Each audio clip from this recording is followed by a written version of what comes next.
that kind of intro, you know that it is Know Your Health. Good evening to you and welcome. The program is just starting up. It's a very beautiful Monday.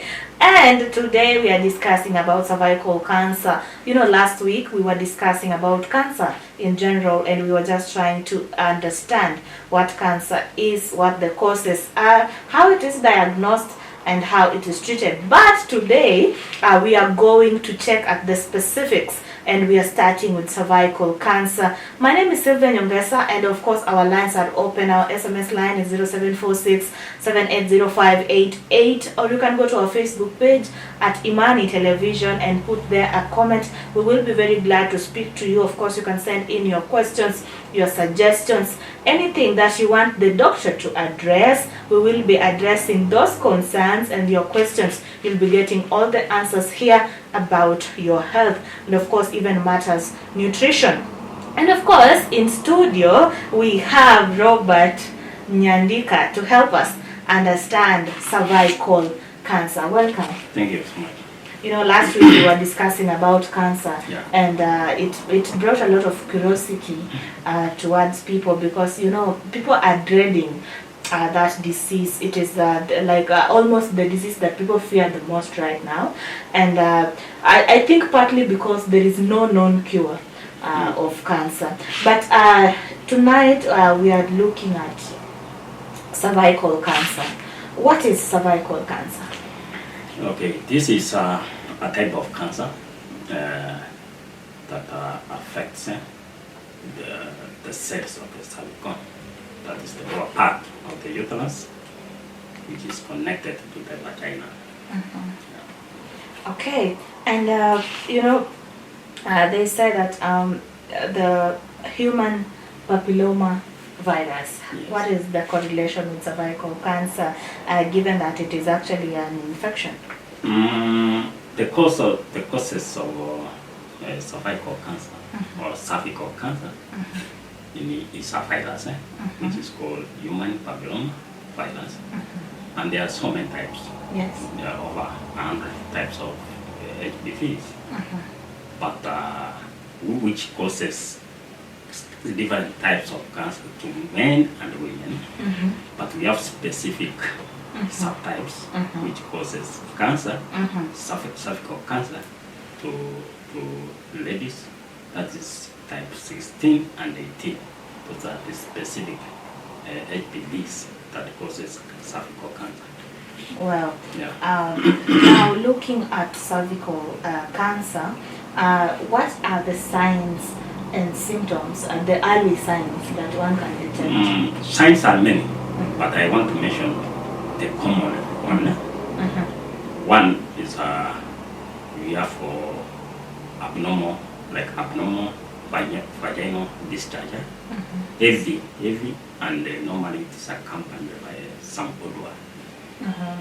Then we have vaginal bleeding, mm-hmm. That is after intercourse, between periods, mm-hmm. or during post-menopause. Yeah. Then we have belly pains, we have the lower back pain, we have unexplained body weight loss, and then we have decrease or loss of appetite. Mm-hmm. Yeah, those are some of the signs and symptoms. Okay, yeah. Just looking at the symptoms that you have mentioned, yeah. Is it true that one can actually swell the legs, and it will be a sign of cervical Yes, cancer? there is. As I said, mm-hmm. I will mention a few. There are so many. Yes. There is pain and swelling, mm-hmm. in legs. Is also a sign and a symptom. Mm-hmm. Yeah. Even there is pain during sexual intercourse. Mm-hmm. Yeah. So it's well, there you have it. There are a lot of signs and symptoms of cervical cancer. But if you're just exhibiting maybe one or two or even more, or all of those signs that we have just mentioned here, then I think you should actually see a doctor, because those are just some of the early signs of cervical cancer. And just moving on, maybe we would want to know what causes cervical cancer. Already I've mentioned cervical cancer is a viral disease. It is caused by human papilloma virus.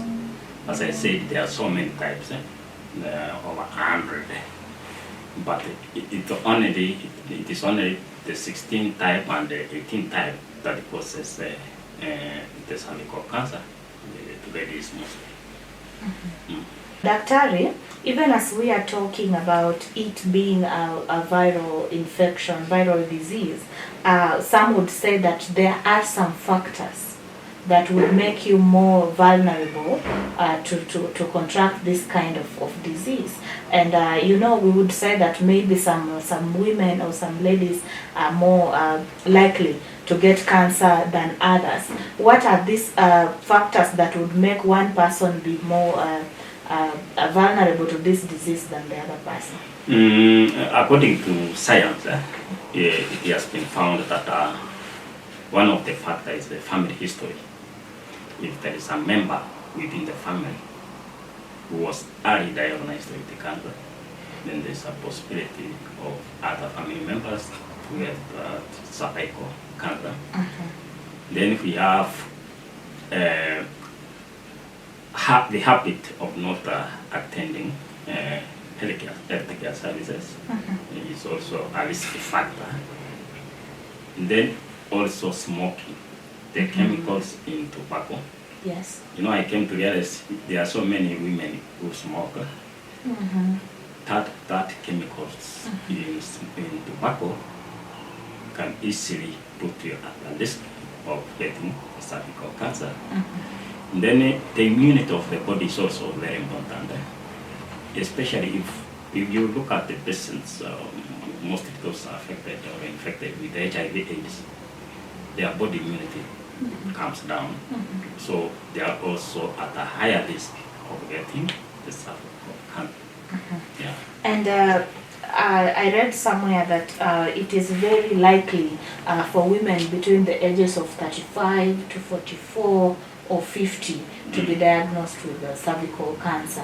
What is the science behind that? Age is also a factor, because as you grow older, your body immunity continues to decrease, right? So you are likelihood to be exposed to environment where you can get the cervical cancer. There are also other factors like obesity. Yes. Obesity is also linked to or as a risk factor of getting the cervical cancer. Things like diet. Diet is also one of the factors. We encourage people to use, when their diet should include a lot of fruits and green vegetables. They also assist in preventing the cervical cancer.